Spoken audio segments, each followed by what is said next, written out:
माझ्या मतदारसंघातले काही विषय होते त्या संदर्भात आज जिल्हाधिकारी साहेबांसोबत आज चर्चा केली। जसं बोदवड तालुका आहे, बोदवड तालुक्यामध्ये पाणी टंचाईचा प्रचंड असा प्रश्न आहे। आज टँकर लावणं अपेक्षित आहे। आज बोदवडसारख्या मोठ्या शहरामध्ये देखील 15 ते 20 दिवसांनंतर पाणी पुरवठा होतो आहे।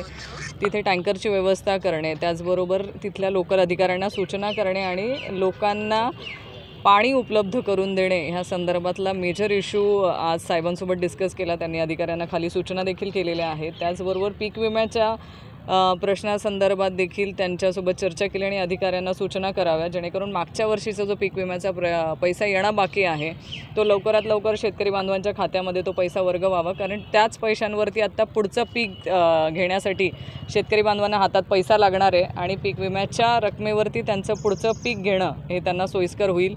त्याचबरोबर अजून माझ्या मतदारसंघातल्या बोदवड तालुका असेल किंवा मुक्ताईनगर तालुका असेल यामध्ये सरदार कंपनीच्या मागच्या वर्षी बोगस बियाण्यांमध्ये शेतकऱ्यांचं खूप सारं नुकसान झालेलं आहे। त्याची आम्हाला नुकसान भरपाई अजूनही आम्ही वर्षभर झाले लढतोय, पण आम्हाला नुकसान भरपाई मिळालेली नाही आहे। तर साहेबांनी सगळ्या बियाणे विकणाऱ्या सगळ्या दुकानदारांशी संपर्क साधावा आणि एक स्क्वॉड नेमावा जेणेकरून कुठल्याही दुकानामध्ये बोगस बियाणं वाटप होणार नाही, विक्री होणार नाही, कारण त्यामध्ये शेतकऱ्यांचं नुकसान होतं। एक हंगाम त्यांचा निघून जातो आणि एक हंगाम निघून जाणं म्हणजे ज्याच्यावरती त्यांचं संपूर्ण कुटुंब चालतं तो एक हंगाम त्यांचा जर गेला तर तोंडाशी आलेला घास त्यांचा जातो। म्हणून आज त्या संदर्भात देखील साहेबांसोबत चर्चा केली की बोगस बियाणाची विक्री यावरती सरकार म्हणून नियंत्रण असायला हवं। त्यासाठी स्क्वॉड नियुक्त केलेले असतील तर त्यांच्या फेऱ्या ह्या प्रत्येक ठिकाणी जिल्ह्यामध्ये वाढल्या पाहिजे आणि त्याच्यावरती योग्य ती कारवाई पण झाली पाहिजे। असे किती शेतकऱ्यांचे पीक विम्याच्या योजनेमध्ये अजून मिळालेले नाही? संपूर्ण जिल्हा बघितला तर भरपूर लोक अशी बाकी आहेत अजून की त्यांच्या पीक विम्याच्या तक्रारी वारंवार वर्षभर झाले आम्ही करतोय, पण अजूनही त्यांच्या खात्यात पैसा आलेला नाही आहे। बोगस बियाण्याच्या संदर्भात तुम्ही 1 वर्षापासून पाठपुरावा घेता आहेत, असे किती शेतकऱ्यांचं नुकसान अजून मिळालेलं नाही? वसं टोटल जिल्ह्यातला आकडा घेतला तर तुम्हाला सांगता येणार नाही, पण माझ्या बोदवड तालुक्यामध्ये जवळजवळ मला असं वाटतं की एक 7 ते 8 हजार शेतकरी बांधव असे आहेत की त्यांच्यामध्ये त्यांना नुकसान झालेलं आहे बोगस बियाण्यांचं मागच्या वेळेस की त्यांनी पण त्याच्यामध्ये वेगवेगळं आहे की पूर्ण 100% ज्यांचं नुकसान झालेलं आहे तो आकडा वेगळा आहे। काहींचं काही प्रमाणात झालं आहे नुकसान, पण त्याच्यात उत्पन्न कमी आलं आहे त्यांना, तेही त्याच्यातच पकडायला लागतील। त्याचबरोबर त्यांनी जी बोगस बियाणे किंवा खतं टाकलेली होती त्याच्यानंतर त्यांचा तो दुसरा हंगाम घेणं त्यांना शेतामध्ये शक्य झालं नाही, कारण मातीची क्वालिटी त्याच्यामध्ये ढासळली। मातीचं जे उत्पन्नाचं पोत असतं ते त्यांचं खराब झालेलं आहे। म्हणून आम्ही जिल्हाधिकारी साहेबांना मागच्या वेळेस तेही विनंती केलेली की आम्हाला तुम्ही शेतामध्ये माती वाहायला परवानगी द्या जेणेकरून मातीचं पोत आम्हाला वाढवता येईल। तर ते माती वाहण्याचंही आत्ता ह्या काळामध्ये त्यांनी आम्हाला सांगितलेलं की तुम्ही आम्हाला आठवण करून द्याल, तुमच्या शेतकरी बांधवांना आम्ही माती वाहण्यासाठी मोफत शासनाकडूनच आम्ही तुम्हाला आदेश तसे देऊ की तुम्ही माती तुमच्या शेतापर्यंत वाहून नेऊ शकतात। तर या सगळ्या गोष्टींची आज त्यांनी आम्हाला पूर्तता पण केली, अधिकाऱ्यांना तशा सूचना पण केलेल्या आहेत। वारंवार या बोगस बियाणांमुळे मोठं नुकसान शेतकऱ्यांचं होत असतं आणि ज्या कंपन्या आहेत, काही गुजरातच्या पण कंपन्या आहेत, सरदार असेल, आणि अजून पण म्हणजे नुकसान होतच चाललं आहे शेतकऱ्यांचं। यासाठी अंकुश लावण्यासाठी काही प्रयत्न असणार आहे? आम्ही कायदेशीररित्या ह्या बाबतीमध्ये लढतोच आहे। आम्ही मागच्याही वर्षी जे शेतकरी बांधव आमच्या तालुक्यातले सगळे होते त्यांना घेऊन आम्ही त्या कंपनीच्या विरोधात वैयक्तिकरित्या आम्ही ग्राहक मंचाकडे जाऊन तक्रारी नोंदवलेल्या आहेत। पण आमच्या असं निदर्शनात आलेलं आहे की गुजरातवरून येणाऱ्या कंपन्या ह्या जास्त मोठ्या प्रमाणामध्ये बोगस बियाणांची विक्री करतात आणि आम्ही MP-ला लागून आहे, त्याच्यामुळे आपल्याला MP-कडून येणाऱ्या पण बोगस खतांच्या पिशव्या ह्या जास्त प्रमाणात आमच्या मतदारसंघामध्ये मला बघायला मिळतात। याच्यावर सरकारने जसं ठेवायला हवं तसं अंकुश सरकार आजच्या दिवशी ठेवताना दिसत नाही आहे। माझा आरोप राहील इथे की इथे कुठेतरी मिलीभगत होते आहे किंवा त्या कंपन्यांकडनं काहीतरी आर्थिक व्यवहार तर नाही होत आहे ना, की शेतकऱ्यांना हे बोगस बियाण्यांच्या बाबतीमध्ये सरकार कुठेही काही नियंत्रण किंवा एक कायदा जो कडक कायदा अंमलात आणायला हवा तसा कुठे येताना दिसत नाही आहे। कारण मागच्या वर्षी आम्ही लढत असताना एक गोष्ट लक्षात आली की सगळ्यांचं असं म्हणणं होतं की शेतकऱ्यांनी ते लक्षात ठेवायला पाहिजे की मग सरदार कंपनीचे घ्यायला पाहिजे होते की नाही घ्यायला पाहिजे होते, पण माझं ऑब्जेक्शनच एवढं होतं की जर तुमचं सरकार म्हणून जर नियंत्रण नसेल की ह्या असल्या बोगस कंपन्या आपल्या महाराष्ट्रामध्ये येतातच कशा आणि त्यांना परमिशन मिळतेच कशी, जेव्हा तुम्ही छोट्या छोट्या गोष्टींवरती लक्ष ठेवतात की कुणाला परमिशन मिळाली पाहिजे कुणाला नाही, तर मग अशा बोगस कंपन्यांवरती तुम्ही त्यावेळेस का नाही लक्ष ठेवलं? हे तुमचंच काम आहे ना, सरकार म्हणून तुमच्या अधिकाऱ्यांनी तेवढं नियंत्रण ठेवणं गरजेचं आहे की ह्या कंपन्या आज जे खत विक्री करतायत किंवा आज हे बी बियाणं विक्री करतायत ते बरोबर आहे की नाही, हे सरकारचंच काम आहे ना याच्यावर नियंत्रण ठेवणं. पण ते सरकार कुठेही नियंत्रण ठेवताना दिसत नाही आहे. त्याच्यामुळे इथे काहीतरी सरकारचाच हेतू आम्हाला इथे चुकीचा दिसतो आहे आणि त्याच्यासाठी आम्ही ग्राहक मंचाकडे तक्रारी केलेल्या आणि आम्ही लढतोच आहे. जिथे जिथे आहे तिथे कायदेशीररित्या आम्ही लढतोच आहे. काही बोदवडचा पाणी प्रश्न जो आहे तो गेला सरकारचाच हेतू आम्हाला इथे चुकीचा दिसतो आहे आणि त्याच्यासाठी आम्ही ग्राहक मंचाकडे तक्रारी केलेल्या आणि आम्ही लढतोच आहे. जिथे जिथे आहे तिथे कायदेशीररित्या आम्ही लढतोच आहे. काही बोदवडचा पाणी प्रश्न जो आहे तो गेल्या अनेक वर्षांपासून रखडला आहे. दरवेळेस प्रत्येक कोणी लोकप्रतिनिधी असतील वगैरे येतात आणि ते निवेदन देतात तिथं टँकर वाढवा, पण तिथली अशी ठाम व्यवस्था का केली जात नाही, काय कारण आहे? बघा, त्या बोदवड तालुक्यामध्ये पाणी नाही. त्याच्या भूगर्भामध्ये जर आपण चेक केलं तर तिथे पाण्याचा प्रश्न हा प्रचंड आहे. तिथे जर पाणी नसल्यामुळेच नाथाभाऊंच्या माध्यमातून असेल किंवा प्रतिभाताई पाटील यांच्या माध्यमातून तिथे बोदवड उपसा सिंचन योजना ही संकल्पना भाऊंच्या काळामध्ये आपण राबवली. त्यामध्ये आपण जेवढं शक्य आहे तेवढं आपण तिथे निधी आणण्याचा प्रयत्न केला आहे. पण आमचं दुर्दैव असं होतं की आम्ही कायम विरोधी पक्षात राहिलो आहे. त्याच्यामुळे आम्हाला सरकारकडून जो तुटपुंजा निधी मिळायचा त्या निधीमध्ये आजपर्यंत जेवढं काय काम होऊ शकलं ते तिथे आज होऊ शकले आणि त्या धरणाच्या माध्यमातून आज जे पाणी तिथे साठा थांबलेला आहे त्याच्यावरती जुळवणा असेल किंवा त्या काही भागातल्या लोकांना ओझरखेडा धरणाच्या माध्यमातून जे काही तिथे बॅकवॉटरचं पाणी असेल त्यातनं काही गावांना दिलासा आहे. तिथे आज केळी ते लोक घेऊ शकत आहेत.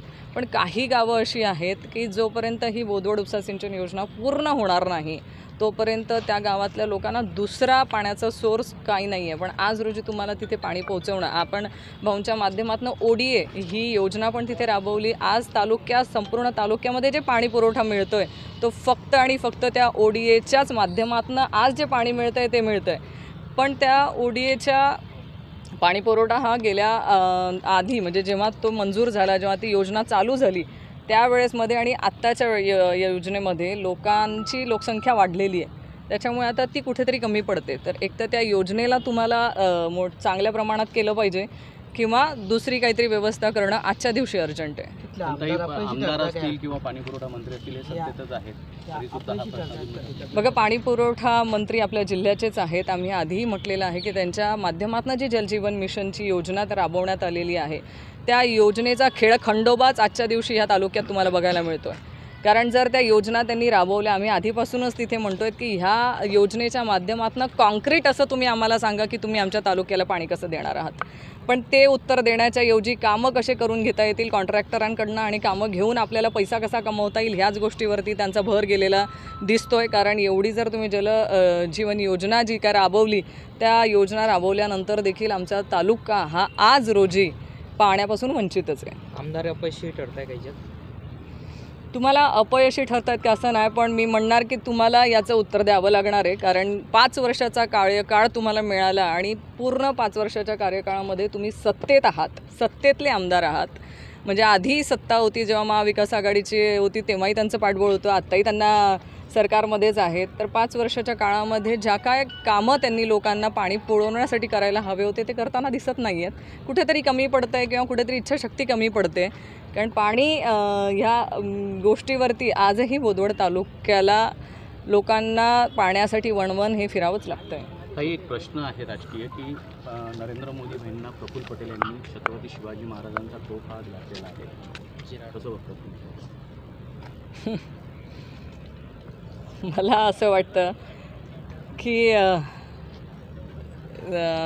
सगळ्यांनी सारासार एकदा विचार करावा की आपण आत्ता ह्या सगळ्या गोष्टींमध्ये त्यांना काय हेतूने तो केला आहे ते मला सांगता येणार नाही. पण ही घटना मला फार योग्य वाटत नाही. कारण एक आदर आहे झिरटोपाबद्दल, सगळ्यांना एक आदर आहे. आपल्या सगळ्यांचं श्रद्धास्थान असलेले शिवाजी महाराजांच्या, छत्रपती शिवाजी महाराजांच्या बाबतीत एक आदर आहे आणि शेवटी त्यांनी काय हेतूने ते केलेलं आहे मी नाही सांगू शकणार. पण कुणाला रुचते कुणाला रुचणार नाही अशी घटना आहे. काही शरद पवारांची अजून बारामती गेलेली त्यांना पराभव दिसायला लागला आहे. बारामती ही कायम आदरणीय पवार साहेबांचीच आहे आणि तिथली लोक ही आदरणीय पवार साहेबांच्या पाठीशी खंबीरपणे उभे राहतील आणि राहिलेत हा आम्हाला विश्वास आहे. सुप्रियाताई ह्या मोठ्या मताधिक्याने तिथून निवडून येतील हा आम्हाला प्रत्येकाला विश्वास आहे आणि हेच त्यांचं निवडून येणं हे समोरच्यांना उत्तर राहणार आहे. रावेरच्या जागेवर काय रावेरची जागेवर रावेरच्या जागेमध्ये आज जर आपण बघितलं तर फार थोड्या फरकाने दोघं उमेदवारांपैकी कुणीतरी जो निवडून येतील ते फार थोड्या फरकाने निवडून येतील असा आमचा अंदाज आहे. मी बाकीत काही करू शकणार नाही कारण फार कमी मतांचं अंतर दोघांमध्ये राहणार आहे. त्याच्यामुळे 4 तारखेला आपल्याला तो सस्पेन्स आपल्याला दिसेलच की नेमकं कोण निवडून येतं आहे. काय विश्वास वाटतो आपल्याला? तुतारी वाजेल? तुतारी वाजेल हा विश्वास आहेच, पण जी आम्ही आम्ही आत्ता जसं इलेक्शन झाल्यानंतर आपण आढावा घेतो तर प्रत्येकाकडून आढाव्यामध्ये जे सांगितलं ते मी आधीच सांगितलं तुम्हाला की फार कमी मतांचा फरक राहील. हे पण निवडून येऊ शकतात, ते पण निवडून येऊ शकतात असा माझा अंदाज आहे. बाकी कुणाचा दुसरा अंदाज असू शकतो, पण फार कमी मतांच्या अंतराने निवडून येतील असं मला वाटतं आहे. पण तरी महाविकास आघाडी म्हणून आम्हाला जो रिस्पॉन्स मिळाला आहे तो नक्कीच जिंकून येण्या इतपत आहेच.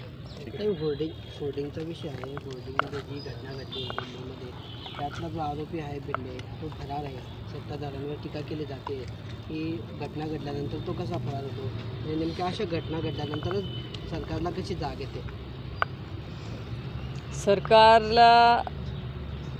सरकारचं आजचं जे काम तुम्ही बघितलं असेल तर फक्त तोडाफोडीमध्ये सगळ्यात जास्त लक्ष ठेवतायत असं मला वाटतं. सरकारचं तिथे नियंत्रण किंवा सगळ्या ऑफिशियल गोष्टींवरती किंवा जिथे तुम्हाला नियंत्रण ठेवलं पाहिजे तिथे नाहीच आहे. याच्यासाठी तर आम्हाला कलेक्टर ऑफिसला येऊन भेटावं लागतं आहे ना. जर सरकारने नियंत्रण ठेवलं असतं तर बोगस बियाण्यांवरती पण त्यांचं नियंत्रण आजच्या रोजी असतं तर ते दिसत नाही आहे. त्यामुळे सरकारचं ह्या सगळ्या गोष्टींना पलीकडे जाऊन मला असं वाटतं फक्त कुठला पक्ष फोडावा, कुठल्या पक्षातल्या नेत्याला आपण हायजॅक करावं, कुठल्या पक्षातल्या लोकांना आता भारतीय जनता पार्टीमध्ये आपण आणलं पाहिजे एवढ्याच गोष्टींवरती आता सध्या त्यांचं काम चालू आहे. निष्पाप लोकांचे जीव जात आहेत याच्यामध्ये सरकारच्या दुर्लक्षामुळे. जवळपास 14 लोक मिळाली. आम्ही सगळे त्या बाबतीमध्ये खरंच सगळ्यांनीच खेद व्यक्त केलेला आहे की त्या निष्पाप जीवांना योग्य तो न्याय मिळाला पाहिजे. सरकारनेही ती जबाबदारी घेतलीच पाहिजे आणि सरकारने जबाबदारी घेऊन ह्या घटनेसंदर्भात योग्य ती कारवाई करणं अपेक्षित आहे.